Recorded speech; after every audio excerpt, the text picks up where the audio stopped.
We want to bring in right now the Chief Investment Officer at Lee Munder Capital, Jeff Davis. Jeff's firm owns B of A shares and calls Buffett's investment encouraging. As for Bernanke, Jeff says it won't be a catastrophe if there's no QE3. Jeff is in Newton, Massachusetts, joining us this morning. Jeff, thanks for coming on the show.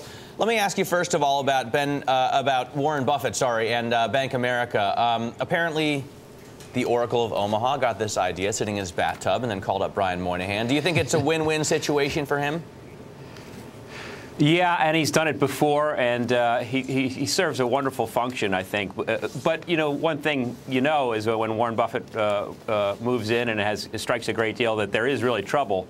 But on the other hand, he's a pretty astute investor. He doesn't go in without looking very closely at the books. So, you know, he's always he seemed to do very well. He's had a couple of misses, but, you know, it's encouraging to see him take action. So we're happy to see it.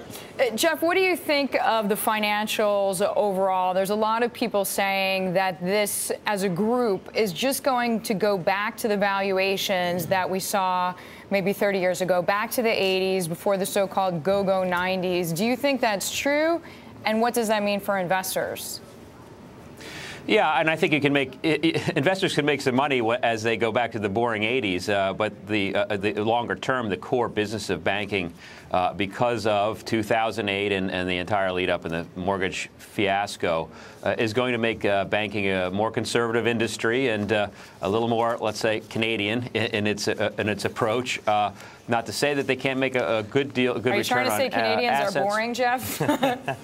Well, their bank system held up pretty darn well, so you have to, you know, we're close to the Canadian border. You have to look up there and say, you know, okay, that worked out pretty well. We know Canada and Australia have gotten props from the global financial market, global financial leaders.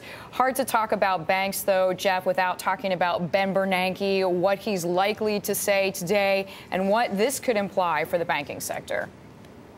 Yes, and I'll have to join the chorus of people who don't expect QE3, but we do expect leadership now because you're in a different era for the Fed bank governors and the Federal Reserve Chairman.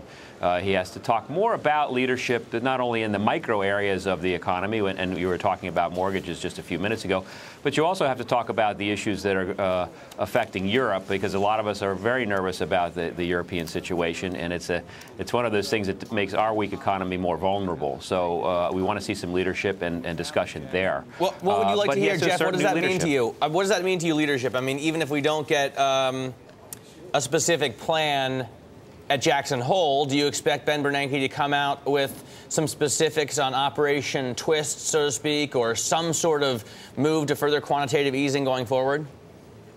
Well, the Operation Twist, we'd love to hear more, and I call it a micro comment because it's addressing a specific part of the American economy that's really dragging the rest of the economy down, and housing, and it's an encouraging way to reward people who keep paying their mortgages even though they're underwater. On the European side, you simply have to be ready for issues as the pressures on the euro develop, and it's something that we're not used to having to listen to as American investors, thinking we're somewhat in isolation, but we're very exposed. So we need to know what he's going to do in certain situations as they unravel in Europe.